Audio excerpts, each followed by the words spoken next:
you chose the conclusion of the Shinagawa Monkey in fragments, but she would like to ask you again why you decided to choose this short story, and she's also asking you to give us his feedback, when he heard from you that you want to do this. Yes. So why is a good question, but it's like opening door after door after door after door. So why do you like any story? The first time I read it, it was a story about a man in a hotel room who meets in a ryokan who meets a monkey that talks to him. And I just love the idea of this dialogue between a man and a monkey. And I love the idea of having a dialogue between a man and a monkey in a show. That was maybe the very first thing. But then the themes of that story were very interesting to me. But it seemed to me to be a story about crime, the compulsion to commit a crime, and redemption and forgiveness. The monkey is also an outsider, so he's someone who has been arguably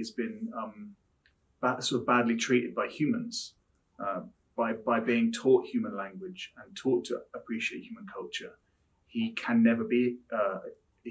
human, really, but he can also never be a monkey again. So he's an outsider, and that for me resonates in many, many ways.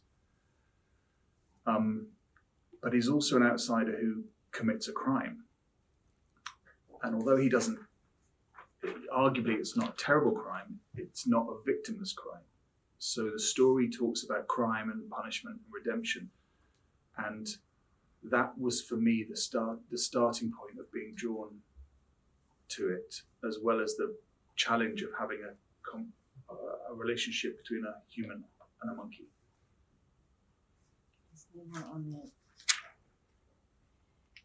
すごくいいのがたくさんあるんですけども、とにかくこの作品は紐解いていくと、次から次へと新しい扉が開いていって、そのようなたくさんの可能性を秘めていると思います。でまず最初に何に惹かれたかというと、旅館で、男と、人間と猿が、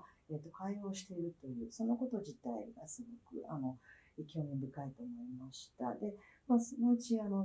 内容を読むにつれてテーマ的にも犯罪と、あと衝動的に犯罪を犯すということと、それに対する許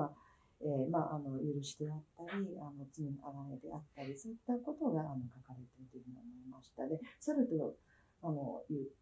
の中の猿のキャラクターは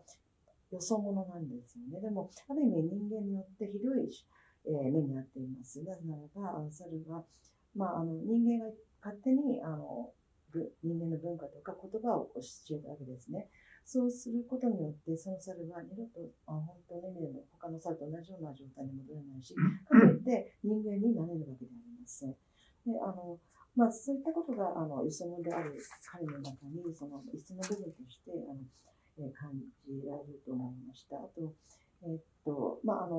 で猿は犯罪を起こします。それは些細な罪なんですけれども、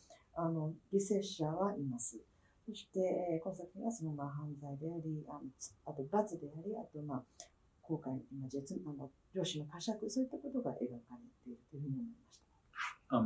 And if I had a doubt at that stage, it was maybe that is this story enough for a show? And it was then I discovered another story called A Shinagawa Monkey, which is in a collection called Blind Willow Sleeping Woman. And this tells the story of a young woman who begins to forget her name and goes to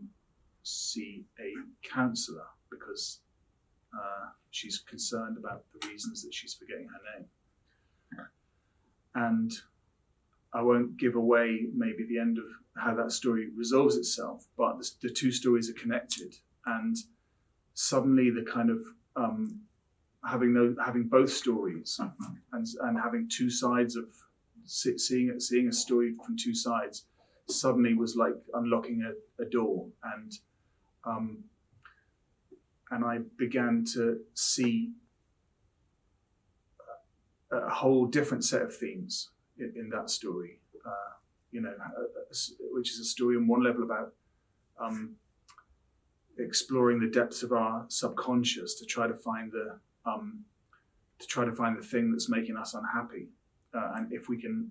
find the thing that's troubling us and shed light on it, can that help us overcome certain things in our lives? So there are so many different ways to interpret these two stories, and I find that really thrilling, because I believe that an audience should be allowed to, when they watch a piece of work, they should be allowed to dream on to something, and they should be allowed to see themselves in the thing that they're watching. And I think that different people in the audience will respond to the show in different ways depending on their own experience. But I think that it's, in that respect, could be quite profound, as well as being a kind of, on another level, a kind of thrilling mystery story, a detective story almost.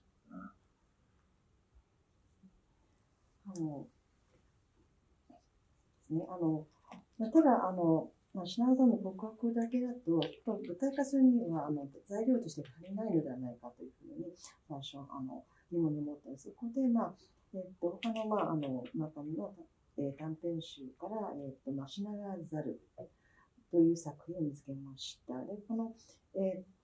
短編の中では自分の名前を忘れてしまう女性が主人公として描かれていて、彼女はその手がかりを得るためにカウンセリングを受けるんですね。で最後どうなるかということは実はネタバレになってしまうのであえて申し上げませんけれども、この2つの短編を流れることによって2つの局面から観察することができるということというふうに気づきまして、そうすることで閉ざされていた扉が開かれていくのではないかというふうに思いました。そしてですねさまざまなテーマがさらに芽生えてきた自分の中で浮かんできたんですね。でまずは、人間の深い潜在意識の中に入り込んで、自分の中の不幸せな部分とかを、探り、それを探ったら、それに光を当てることによってこれからの人生を乗り越えていけるんじゃないかという、そういった考え方もありますし、あと見に来られたお客さんに対しましても、いろんな解釈のしようがある内容になるんじゃないかなと思いました。で見た後観客はいろんなことを想像しながら余韻に浸ることができますし、あと自分自身の姿を投影して見ることができるかもしれないというふうに思いました。でどういうふうに捉えるかということはもう人によって違うと思います。自分たちの経験によっていろんな感じ方ができるような気がします。でそれ以外に単純に非常にワクワクするようなミステリーであり探偵もののような側面もあります。